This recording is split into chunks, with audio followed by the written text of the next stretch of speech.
5 marineros y un ataúd verde. Francisco Coloane.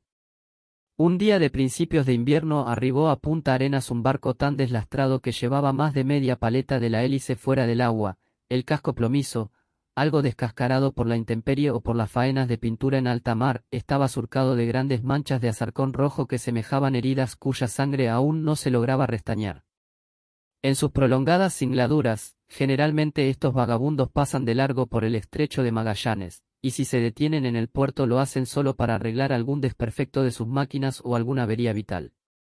Este pidió ser recibido por la Capitanía de Puerto, pero junto con el gallardete de la solicitud izó en el mástil de trinquete una bandera de grandes paños negros y amarillos que quería decir, muerto a bordo. Efectivamente, después de que la lancha de la autoridad marítima se hubo desprendido de su costado, una chalupa fue arriada de los pescantes del barco, y, tripulada por 4 remeros y un patrón, se dirigió a toda boga hacia el muelle del puerto.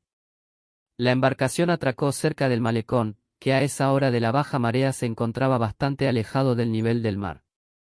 2 de sus tripulantes treparon ágilmente por los pilotes hasta la plataforma, y los de abajo les lanzaron 2 chicotes de soga que empezaron a recoger cuidadosamente, surgiendo desde el interior de la chalupa, como si lo fueran sacando desde el fondo del mar, un extraño cajón pintado de verde, que, aunque toscamente confeccionado, tenía la característica forma de una caja de muerto. Fue depositado cuidadosamente en el borde del muelle, y, luego de dejar asegurada la chalupa, subieron los otros 3 marineros, le quitaron las amarras y levantándolo en vilo colocáronlo sobre los hombros de 4 de ellos, y con el quinto por todo cortejo echáronse a andar en busca de la salida del puerto. Las calles estaban nevadas y los marineros tuvieron que marchar con cuidado, pisando inseguros, lo que les daba un cierto vaivén a sus hombros y al ataúd, cuyo verde color hacía recordar un trozo de mar llevado en hombros de esos marineros. A la salida del muelle preguntaron a un guarda por el camino del cementerio, y hacia allá dirigieron sus acompasados pasos. Era alrededor del mediodía y en las calles solitarias y blancas solo encontraron uno que otro transeúnte que se dirigía apresuradamente a su almuerzo, pero no tanto como para no descubrirse con respeto ante el encuentro de la muerte y después de dar vueltas repetidas veces la cabeza, pararse a mirar el extraño funeral de los 4 marineros con su ataúd verde sobre los hombros. Al doblar una esquina se toparon con un individuo bajo, recio, que descubrió su recia cabezota, de nariz chata, y que con insólita actitud se puso a caminar junto al féretro, con la vista agachada y un notorio compungimiento en el rostro, como si se tratara de un deudo. Era Mique, el hijo idiota del pastelero, que tenía la funeraria costumbre de acompañar todo entierro que encontrara en su camino, con el más patético de los dolores. Pero algo raro debió haber hallado en este funeral, cuando a poco de andar se puso de nuevo la gorra y abandonó el cortejo, reanudando su vagar de loco suelto. Al llegar a las afueras, una ventisca cargada de nieve empezó a azotar a los conductores del ataúd, que tuvieron que defender sus rostros cambiando de hombros más a menudo para guarecerse en el costado del cajón menos azotado por el vendaval. Siempre iba uno atrás, descansando, en renovada escolta. En uno de estos cambios le correspondió dejar el ataúd a un tripulante algo viejo, entrecano, que se detuvo a descansar plenamente, mientras se pasaba el pañuelo por el rostro mojado tanto por la ventisca como por el sudor que perlaba su frente. Era Foster, el más amigo de Martín, el lamparero de a bordo, que ahora iban a enterrar, compartían la misma cabina en el Gastelu y quién sabe por qué razón transpiraba tanto. A lo mejor el ataúd pesaba más para sus hombros que para los de los otros compañeros del lamparero muerto. Mas, de pronto, sus ojos tropezaron con un letrero que se destacaba sobre el dintel de una casa y que decía en letras azules y rojas, Bar Hamburgo. Echó un vistazo temeroso a sus compañeros que se alejaban sin darse cuenta de su detención, capeándole a la ventisca con presurosos pasos, y volviendo a mirar el letrero entró rápidamente en el bar. En el mostrador pidió al cantinero una ginebra doble que se zampó de un trago, pasándose luego el dorso de la mano por los labios, que rechuparon el bigote con fruición. Y se sintió más alivianado, no porque el ataúd hubiera pesado más para él que para los otros hombres, sino porque se trataba de Martín el lamparero, su compañero de cabina, cuyos ojos, al darse vuelta con la última mirada de la vida, habían volcado en los suyos, en su alma peñascada por la codicia, un peso que en vano había tratado de aliviar. Él mismo fue el que propuso sepultarlo en tierra y no en el mar, temeroso de una vieja superstición marinera que dice que los sepultados en el mar vuelven siempre a sus casas a visitar a menudo los lugares en donde vivieron, vengándose muchas veces de los que les hicieron daño. Y tratándose de un crimen o de algo parecido, la leyenda exaltaba la venganza de tal manera que el alma de la víctima llegaba a incorporarse en la del victimario, hasta enfermarlo y hacerlo perecer. Supersticiones, patrañas, pero tan ciertas a veces como las luces de San Telmo, que se encienden en las colas y en las crucetas de los mástiles poco antes de que un barco vaya a naufragar en medio de una tempestad. Aun cuando no había pasado el cabo Froward, último peñón continental de la América Meridional, él, Foster, se había apresurado a fabricar a serrucho y martillo la tosca caja de pino que hubo de pintar con pintura verde, porque otra pintura no había a bordo, fuera de la negra brea, imposible de utilizar por el largo tiempo que demora en secarse. Se había apresurado, e insistió ante el piloto para que no se lanzara al mar el cuerpo de Martín, y en cambio descansara en paz bajo la tierra, y tal vez lo dejara descansar a él también, porque mientras estuviera sobre la superficie o vagando por las profundidades del mar, el peso aquel que volcara sobre su ánimo la última mirada del lamparero no lo alivianaría ni con todos los vasos de ginebra que pudiera beberse en su vida. No pudo continuar en sus reflexiones, de súbito hicieron bulliciosa irrupción en el bar Hamburgo, sus 4 compañeros, que al darse cuenta de que él ya no lo seguía, se detuvieron a esperarlo un rato, más uno de ellos, como marinero sediento, también había visto de soslayo el letrero rojo y azul que decía en la pared de la casa, bar Hamburgo, y no les cupo duda alguna de que el ausente se había metido de cabeza allí mezquinamente unos tragos. Acomodaron el ataúd en una depresión del terreno semiurbano, entre la acera y la calzada, para que fuera menos notorio su respetuoso abandono, y se dirigieron los 4 en pos del bellaco que se había pasado a beber solo. No sin sorpresa los recibió Foster, pero haciendo de tripas corazón pidió inmediatamente una corrida para todos, y, cosa rara por su fama de tacaño, pidió otra y se adelantó a pagarlas. «Heredaste de Martín, que estás tan generoso», le dijo, riendo, un pelirrojo de cara acuchillada. «Viejo pillastre, te pillamos. Apuesto que te estás tomando la plata que Martín tenía en el escondrijo que solo tú y él conocían». Foster se pasó nuevamente el pañuelo por la frente y trató de sonreír, mientras se llevaba la copa a los labios, invitando a los demás con el gesto. «¿Y te la ibas a chupar solito, no, viejo?», dijo otro. «No sean así, siempre he tomado solo, pero con mi plata». «Entonces ponga una botella entera de ginebra», exclamó el pelirrojo. «El viejo Foster paga». El mesonero descorchó una botella de barro y la puso sobre el mostrador. Los marineros se acercaron y leyeron en la etiqueta, su color ámbar pálido comprueba la vejez, y empezaron a escanciarla. Afuera la ventisca se fue convirtiendo en tupida nevada, y solo las muertas alas de la nieve se acercaron a acompañar a Martín, como una ofrenda de la inmensidad sobre su abandonado féretro. Si da el verde con el verde, y el colorado con su igual, entonces nada se pierde. Siga el rumbo cada cual. Todos coreaban el estribillo con que el lamparero Martín recordaba la posición de las luces cuando los barcos se encuentran en plena navegación en la noche, estribillo que todo lamparero o timonel repetía a menudo para no equivocarse en el rumbo que debía tomar en tales circunstancias. Las luces también se habían encendido en el interior del bar, porque la noche ya había caído afuera, sin que los marineros se diesen cuenta de su llegada. Gente de mar, pescadores, bebían con bullicio, y el fuerte humo de sus cachimbas y toscanos llenaba el ambiente del bar con una pesada atmósfera. De vez en cuando alguien ponía una moneda de níquel en la ranura de una caja de música apernada en la pared, y saltaban al aire los acordes de alguna vieja marcha, polka o vals, con gran estridencia de bombos y platillos. Uno de los marineros miró por la ventana hacia la noche y se detuvo un rato contemplando melancólico cómo jugueteaban en los vidrios los copos de nieve, semejando una bandada de mariposas que pugnaban por atravesar el cristal hacia la luz, escurriéndose luego en grandes lágrimas que rasguñaban el vidrio empavonado de la evaporación.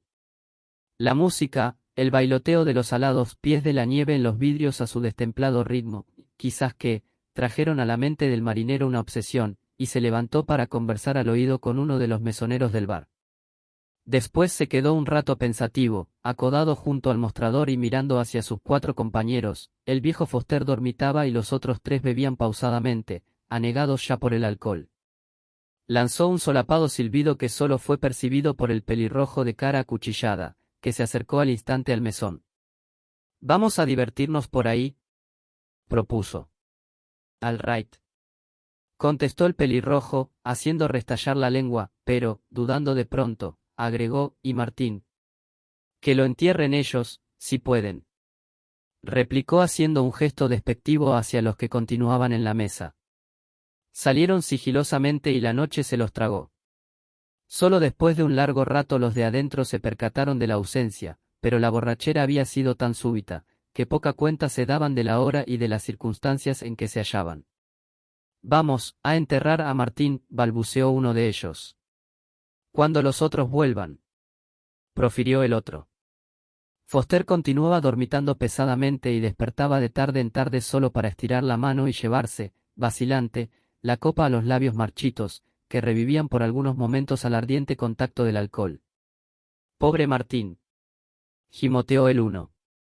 «Pobre», repitió en letanía el otro. «¿Te acuerdas cuando nos dio de tomar a todos en Tocopilla?». «Sí, me acuerdo, a todos nos costeó el trago con sus gracias.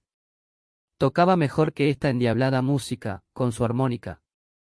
Por unos momentos pasó por la mente de los borrachos la imagen inolvidable del lamparero del Gastelu, el mejor camarada de a bordo, la visión de cuando los alegraba con su armónica de boca, o de aquellas ocasiones en que, sin un centavo en el bolsillo, en un bar de un puerto cualquiera, salía a bailar con alguno de sus compañeros, tocando la armónica y acompañándose con una verdadera batería de cucharas antepuestas entre los dedos, que tamborileaban al compás del baile por la cabeza, la frente y el lomo, en una grotesca y extraña danza.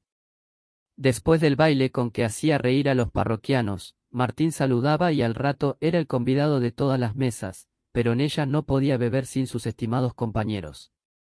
¿Te acuerdas del naufragio del María Cristina? Cuando se sacó el chaleco salvavidas y se lo pasó a Foster.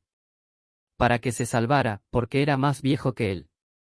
Y él casi la entregó, braceando desde mar afuera sin salvavidas. Y ahora el viejo bribón duerme y ni siquiera entierra al que le salvó la vida. Nosotros tampoco. Ni esos traidores que se fueron y que todavía no vuelven. Ni nadie. Hip, hip. Este mundo es muy perro. Apenas uno se da vuelta y ya nadie se acuerda, gimoteó el más borracho, llenándosele el rostro de gruesos lagrimones, y agregó entre hipidos y llantos, pobre Martín. Si da el verde con el verde y el colorado con su igual, entonces nada se pierde, si da el rumbo cada cual. La sirena de un barco comenzó a horadar angustiosa e intermitentemente la alta noche, se dejó oír en el interior del bar, traspasando el bullicio y la música. Era un aullido que tenía algo de voz humana que viniera de la inmensidad, una voz ululante, enternecedora. Era el pito de Gastelu, que clamaba por sus 5 tripulantes desembarcados en misión de piedad. «A ver, marineros, hace media hora que un barco está llamando a su gente», exclamó el patrón del bar, sacudiendo a los 2 que quedaban dormitando sobre la mesa en que por la tarde se habían sentado los 5. Le costó trabajo despertarlos. Por suerte lo consiguió en los mismos instantes en que la sirena del barco reiniciaba sus angustiosos y prolongados lamentos, llamando de nuevo a sus tripulantes para zarpar antes de que la marea se le pusiera a la salida del estrecho. Restregándose los ojos aún, los 2 marineros reconocieron en los intermitentes pitazos la voz del Gastelu. «Es él, nuestro barco. Está llamando apurado», profirió el otro. «¿Y nuestros compañeros?», preguntó uno de ellos, algo despejado por la dormida. «Se fueron hace algunas horas, en busca de otra diversión», replicó el patrón. «Y Foster también». «¿Quién es Foster?». «Los otros 2 se irían a ver mujeres, pero Foster, el viejo, debiera estar con nosotros». «Ah. El viejo, sí, vi que se quedó con ustedes, pero hace rato que ha desaparecido». «A lo mejor, cuanto más viejo, más mujeriego». En ese instante la bocina del Gastelu empezó de nuevo a clamar con sus pitazos intermitentes por sus hombres tragados por la ciudad, y los 2 últimos parroquianos del bar Hamburgo partieron, poniéndose las gorras apresuradamente. Afuera se toparon con la negra noche, pero los helados tentáculos que salían de las negruras les abanicaron el rostro y les despejaron algo la borrachera. «¿Y Martín?», dijo uno, acordándose súbitamente del ataúd que habían abandonado en la solera. No lo enterramos. Y pongámonos de acuerdo con los demás en la chalupa. Alguien lo sepultará mañana cuando lo encuentren. Replicó el otro, y se perdieron como dos sombras más densas que la noche misma, camino del muelle. Pero al día siguiente nadie encontró ataúd alguno en el puerto, porque la nieve había caído durante toda la noche, formando una capa de cerca de 1 metro de espesor y cubriendo con su altura todas las cosas, y continuaba nevando, pausada, pero tan copiosamente que nadie iba a andar buscando ataúdes en las soleras de las calles aquel día. Ni en ese ni en los otros que fueron solidificando la gruesa costra de hielo. Era como si el lamparero Martín hubiese regresado de nuevo al mar, después de muerto, como las almas de aquellos náufragos que siguen la estela de los que fueron sus barcos o el rastro de los que los atormentaron en vida o en la hora de la muerte. Como a la media mañana de aquel día. Don Erico, el dueño del Bar Hamburgo, empezó a asear su establecimiento, y cuál no sería su asombro al encontrar detrás de unos barriles, en una pieza contigua a los servicios higiénicos, que servía de bodega, a un marinero viejo, entrecano, que aún dormía la mona. ¿Y usted? Le dijo, despertándolo con la punta del pie. Yo. Soy del Gastelu, contestó Foster, balbuceando, mientras se ponía de pie restregándose los ojos y aún no dándose bien cuenta del lugar en donde se encontraba. Del barco que llamó toda la noche a su gente. Sí. Se fueron, mis compañeros, y me dejaron, agregó balbuceante. Ahora que me acuerdo, preguntaron por un tal Foster. ¿Es usted Foster? Sí, yo soy Foster. Y yo que les dije que se había ido con los otros, detrás de las mujeres. Dijo don Erico con una indiferente y bestial carcajada. ¿Y el barco? Ya estará lejos. Por un marinero ningún barco espera. Deme, por favor, una ginebra. Musitó Foster, tentándose los bolsillos en busca de dinero. Pasaron al bar, donde don Erico le sirvió un vaso grande de ginebra. Yo también fui marinero. Le dijo. Por muchos años navegué en la Geipog y más de una vez me dejó el barco y volví a encontrar embarque en otro. Con la ginebra, a Foster dejaron de castañetearle los dientes, tan aterido estaba por el frío de la noche pasada, y después de afirmarse con otra copa se dirigió hacia el puerto. No salga, que está nevando fuerte. Le advirtió don Erico. No importa, puede que esté el barco todavía. Respondió. Ya habría tocado la bocina de nuevo. Replicó el dueño. Sin embargo, Foster bajó hasta el muelle para escrutar la bahía envuelta en la bruma de la nevada, y para encontrar solo pontones atados a sus grilletes, barcos de cabotaje y uno que otro lanero tardío de alto bordo. El Gastelu no estaba por ninguna parte, a esas horas. Seguramente, ya estaría saliendo por la boca oriental del estrecho, rumbo al África, y luego a Europa, al Mediterráneo, a través de sus largas singladuras. Por todo lo que había oído, ese era su último viaje, estaba demasiado viejo y le habían prohibido navegar. Seguramente algún armador los iba a adquirir para desguazarlo y aprovechar algo de él. Su apeñascado corazón se hendió como una puñalada. Si no volvía a encontrarse con el Gastelu en ningún otro puerto del mundo, o lo desguazaban como era lo más probable, a donde iba a ir a parar el dinero que Martín había escondido en lo alto del palo trinquete, debajo de un farol, junto a la cofa. ¿Quién iba a ser el afortunado dueño de ese pequeño tesoro por el cual él había cometido el acto más vil de su vida? Al no pasarle el vaso de agua con el remedio a su compañero, en los instantes de su agonía, fue poco a poco después de haber cruzado el paso del abismo, en los canales, cuando Martín se sintió mal y lo llamó para revelarle el lugar en donde había escondido sus ahorros de los años de navegación en el carguero Gastelu, dinero con el cual pensaba retirarse a la aldea de donde era oriundo, en el interior de Pontevedra, en la que aún vivía su vieja madre, para quien serían ahora esos ahorros. En la capitanía de Vigo la conocían ya por las mesadas que solía enviarle, allí podría Foster dejarle los ahorros, pero si disponía de algún tiempo, era preferible que fuera a entregárselos personalmente a la aldea. Era su único y último deseo. Desde ese instante empezó a surgir dentro de él una lenta pero inexorable sombra. ¿Qué será? Se dijo, ¿podré yo ser así, tan malo? Había cuidado solícitamente a Martín en su enfermedad, pero después de la revelación, algo dudoso empezó a entorpecer todos sus actos con el enfermo. Lo rehuía y hasta surgió, pleno, el deseo de que muriera cuanto antes para que dejara de embromar tanto. ¿Por qué quería que falleciera luego? ¿Por el dinero de la cofa? No. Él no podía ser tan malvado para quedarse con eso, que el otro había ahorrado para sí y para la pobre vieja. En fin. Ya vería lo que iba a suceder con ese dinero. Algo llevaría a las manos de la vieja, porque era bastante y alcanzaba para los dos. Se estremeció al descubrirse, por segunda vez, ese pensamiento maligno. Tan malo era. Y bien, si él era así en realidad, tan malo, y solo ahora se descubría ante esa circunstancia, ante esa prueba del destino, ¿por qué no quedarse con toda la plata y retirarse de una vez de esos barcos viejos, de dudosas rutas y más dudosos cargamentos, a donde iba a parar la escoria de los puertos? El dinero lo era todo en la vida y allí estaba su oportunidad. Y eso fue lo que lo hizo vacilar tanto, en la agonía de Martín, al querer pasar el vaso de agua con el remedio que tan desesperadamente le pidió. Ese vaso de agua que le podía significar un poco más de vida.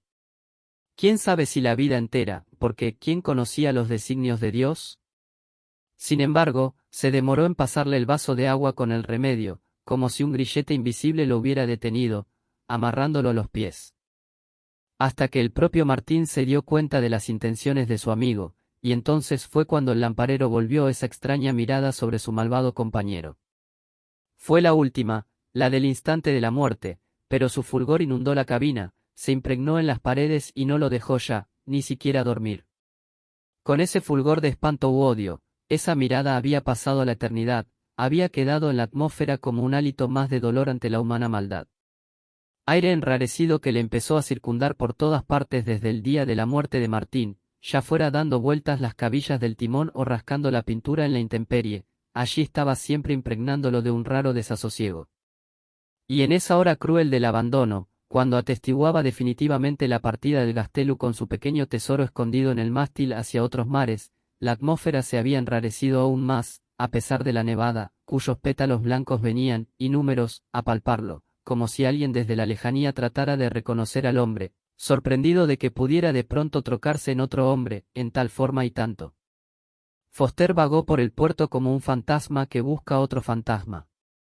Y poco a poco se fue dando cuenta con horror de que la superstición marinera se estaba cumpliendo en él y que él mismo era el que llevaba a ese otro fantasma adentro. La pérdida, el abandono, la falta de dinero, aumentaron los remordimientos e hicieron mella en sus años. Anonadado, guardó el secreto y a nadie preguntó ni comunicó el extraño caso del ataúd que tan afanosamente buscaba. Las circunstancias se habían concitado también para que ignorara completamente el lugar en donde sus compañeros lo habían dejado. Y después, la borrachera. Bueno, la borrachera había sido la culpa de todo lo demás. ¿Dónde estaba el cadáver de Martín? Se había resbalado misteriosamente por las pendientes nevadas, regresando de nuevo al mar, para no dejarlo vivir en paz. Se había incorporado ya su alma a la suya partiéndola en dos y atormentándole, mientras su cuerpo permaneciera a flor de tierra o deambulara por las profundidades marinas. Indagó sigilosamente por el cementerio, pero nadie le dio indicio alguno. Don Erico, el dueño del bar, tampoco sabía nada. Todo el mundo ignoraba el misterioso suceso. La vida se le hizo angustiosa, insoportable. Vagó como un mendigo de puerta en puerta, encendiéndoles el fuego en las mañanas a las cantinas y a los bares por un pedazo de pan o una copa de aguardiente. Después, ya ni siquiera pudo seguir realizando estos minúsculos trabajos domésticos y le faltó el alcohol que lo sostenía. Una madrugada lo encontraron helado dentro de una pequeña cueva que la erosión había hecho en los acantilados que quedan en las afueras del puerto, por el lado del oriente. Tenía la característica mueca de los escarchados, y sus ojos abiertos, fijos, miraban intensamente hacia el este, hacia la desembocadura del estrecho, en cuyo horizonte se pierden los mástiles de esos viejos vagabundos de los mares, que pasan de largo por el puerto o recalan solo porque tienen que reparar alguna avería o dejar algún enfermo.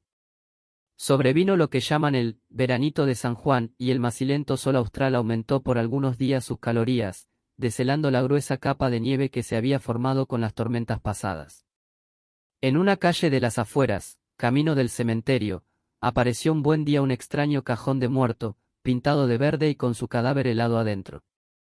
El hallazgo conmovió a las autoridades, la policía realizó investigaciones, autopsias, pero nadie pudo saber a ciencia cierta nada. Solo Mike, el hijo medio loco del pastelero, cuando se encontró con el ataúd que sacaban de la morgue para conducirlo al cementerio y se puso gorra en mano a su lado para acompañarlo, trató de decir algo, mostró los 5 dedos, bamboleó como un marinero, indicó el ataúd insistentemente, pero nadie comprendió que con su mímica quería decir. 5 marineros y un ataúd verde. Fin.